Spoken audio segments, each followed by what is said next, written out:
CHICKEN. Use the code CHICKEN in the shop. Hey guys, the Chicken is here. Welcome back to another Boom Beach video. In today's video, guys, the stars aligned. We got that early Friday gold. We got that early Friday diamond, even better. So if you guys haven't already, appreciate it if you subscribe to the channel. Don't forget to throw in that code Chicken in the shop. It does help to support all that good stuff. And let's just break down everything of how we did it. We were close to the top 50 at one point. I don't know where we're at now. 81. All right, we're hanging in there. 81 is great, especially for me. So I will take that every day of the week. And look at that. Some guys in the task force made it up to 22 today. So here's what we're running with. So we have 100 troop damage, 50 gunboat energy, and the rest are 50s across the board. We do have a new base, including the boom cannons. I think I had boom cannons in yesterday's video. And we are running grenadiers in the bunker, which I'm not sure. Maybe we should be running laser ragers. Free space, 2 out of 8. Yeah, we could put a couple rifles in there if we get them, but not looking at that for the time being. So let's just go through the tech. If you've been following along, you follow the decisions up until now. So after machine guns, troop health, we wanted to go straight to laser rangers. Now, laser rangers are good, but I will say they didn't really work until I got the troop damage. Actually, that's not true, because I had 90 troop damage before, and now I have 100, so it's the same thing. So what I did was I got the troop damage, then I went back, and I swapped the 40% troop damage to the 50% gunboat energy. And that allows us to use the turrets and the drones and really mess up this other side over here. So let's go through these attacks, because this was a great run. We'll start off with heavy bazookas. We'll take you through all of them just so you get to see all the bases. So this is a very dirty 5. These are the ones that gave me trouble. So this guy's got mines, he's got hot pots, he's got mortars, he's got bunkers even, and shock launchers, and boom cannons and machine guns. So he's got everything. So if you can take this down, then you'll be fine.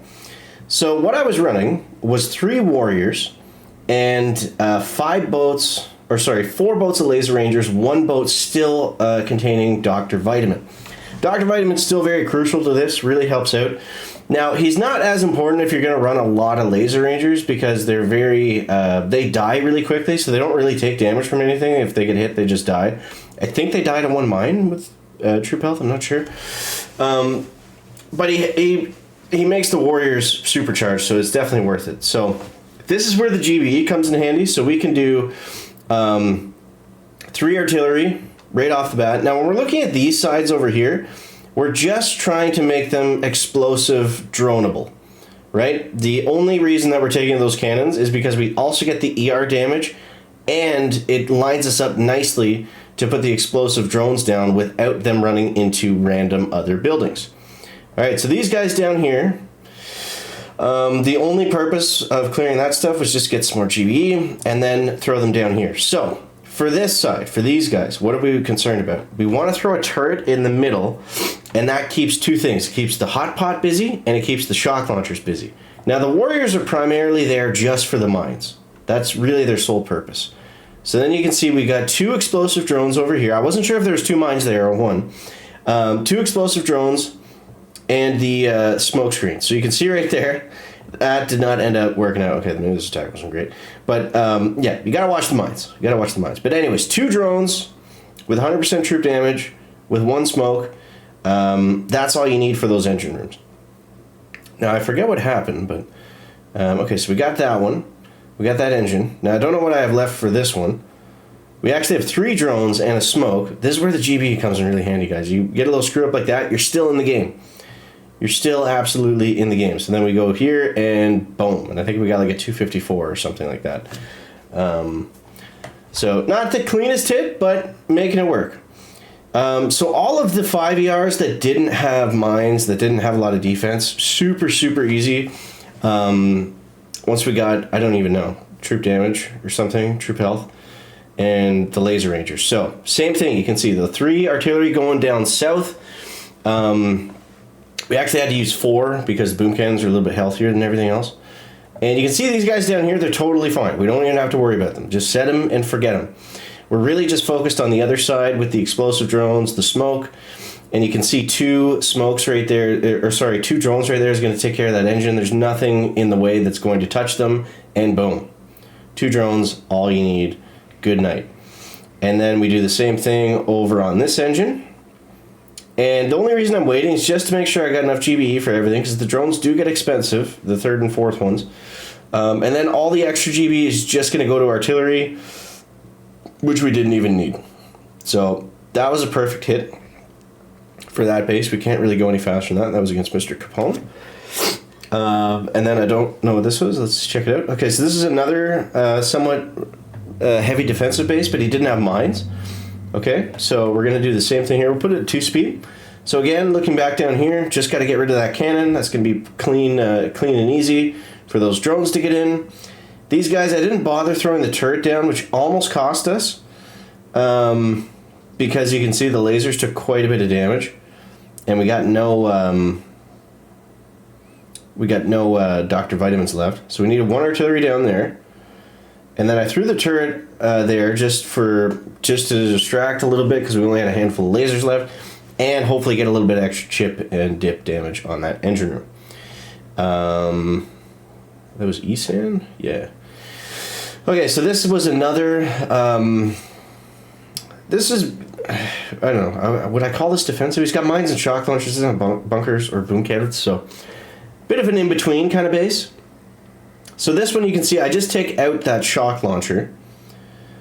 And then we... yeah, so there was 2 engines on the left here. That's why I'm getting screwed up. And then 3 on the right. So that's why we wanted to send our troops on the right, obviously. And then we're just going drones and then free clear. There was nothing really... There was that one shock launcher, but I knew the Warriors would keep him busy. So there's nothing really that I was too concerned about over on that side. So... and then if you clear all the engines, you can even get a third drone, which we didn't even end up using. So that netted us with a 3.6, which is not super fast, but fast enough to get the dub. And then we had a 3.14 over here. This guy had the exact same defensive tech that I did: machine guns, boom cannons, and bunkers. I'm not sure if lasers are better in the bunkers than grenadiers, than grens. I haven't experimented or seen or heard anything about that yet, so maybe we'll change up the troop in the bunkers, I'm not sure.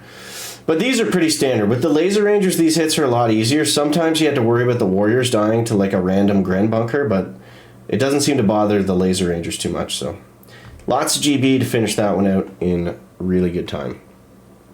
Oh, this guy, oh man. This one, I so deserved this.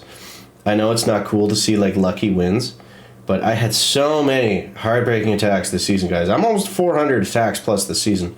And look at this, I totally screwed up my hit. I totally screwed it up. The drones went left and right, and I could not keep them off of the other buildings that weren't the engine, and we got a really super bad time against a rank 21 on a win streak at like 20-55 or something.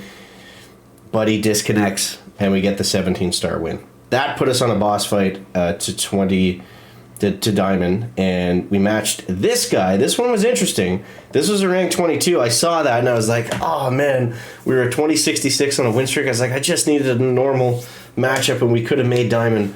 So this guy, as you can see, was 6 CR.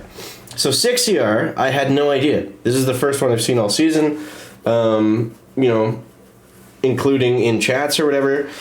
So I had no idea what to hit him with. I didn't know how many drones I needed for the engines. I didn't know, you know, if I had to be careful about anything. So my plan was, I was like, okay, I'll drone out one ER, that one. The rest of them are kind of in a line, so I figured the laser rangers will do a pretty good job.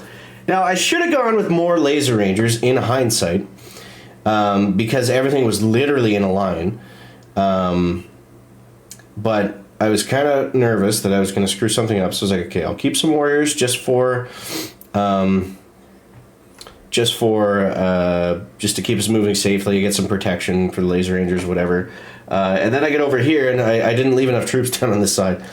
So I was just screaming and cursing and just raging here. I was like, how did I screw this up? This is the easiest attack ever. And then lo and behold, the rank 22 guy somehow ends up fizzling on me. Actually, he didn't fizzle. He just retreated. What happened to him was what happened to me so many times this season, This is the only part that I'll screw up on these attacks still, is the flare back. So he's trying to split them, and they just went the wrong way. I don't know why he thought they wouldn't go that way. I mean, that was kind of dumb. But you guys will notice if there's a sniper tower hugging the corner right here, and the warriors are right there, instead of going up to this machine gun, which they are drastically closer to, they'll try to shoot across the gap at this bunker, or they'll just, the wall, whatever, the wall thing, and they'll run all the way back around and accomplish absolutely nothing. And then, especially if you're really focused, like trying to get like really specific artilleries over here, and then you look up and all your troops are on this side instead of over here killing stuff, that drives me nuts. So, anyways, this guy ended up retreating, which was sick. I saw opponent has retreated, popped on the screen. I was like, no way, let's go. So, yeah. But anyways, that tech will get you into Diamond, absolutely 100%. So yeah, there it is. And then we got a couple hours to collect our next chest. In terms of next tech, I don't know if we want to backfill or not. I'd really like to pick up hot pots and shock launchers. I was thinking about mines, but look at this, guys. We look forward. We got cryo bomb just around the corner. I mean, just around the corner. It's probably 4 or 5 days before we actually see it in the game. But all of this stuff after this engine is amazing. We got DBD. We got heavy choppers. We got heavies. We got level 3 protos. Double level 3 protos. Troop health. Extra mines. Oh, we're going to have to get mines at some point. So that's the question, I guess. Do we want boom mines or regular mines? Probably regular mines, I would think. Not that they're going to make a huge difference. It's also 1 key cheaper. Just assuming that they're useless because cryobomb's there. So all you guys that picked mines, maybe that wasn't a bad idea, because you do have to pick them at some point. It's only 12 key multi-node. Or maybe shock mines would be better. How much are they? The shock mines, they can be sneaky. 30 keys. Okay, so a little more expensive, but they might be better. I mean, especially if people are still throwing turrets and whatnot. Then we got cryos, building health, which is going to be huge. 42 key building health, that's expensive. We got troop health, troop damage. I mean, we got a ways to go before we come across this. And you have to go through all of these nodes, and they're very expensive. So then we got building health, GBE, and then we got, at the absolute end of the tree, we got melon bombers. And there's critter cannons there, but they're not usually good without speed serum. So I think we want to keep moving forward until we have to go back for mines, and then maybe figure it out from there. But yeah, so that is what got us into Diamond, guys. A long video, but I wanted to explain everything. So I hope that helps you out. Let me know what you think down below. Appreciate you guys. Thanks for watching. Catch you in the next one. Chicken out. Back.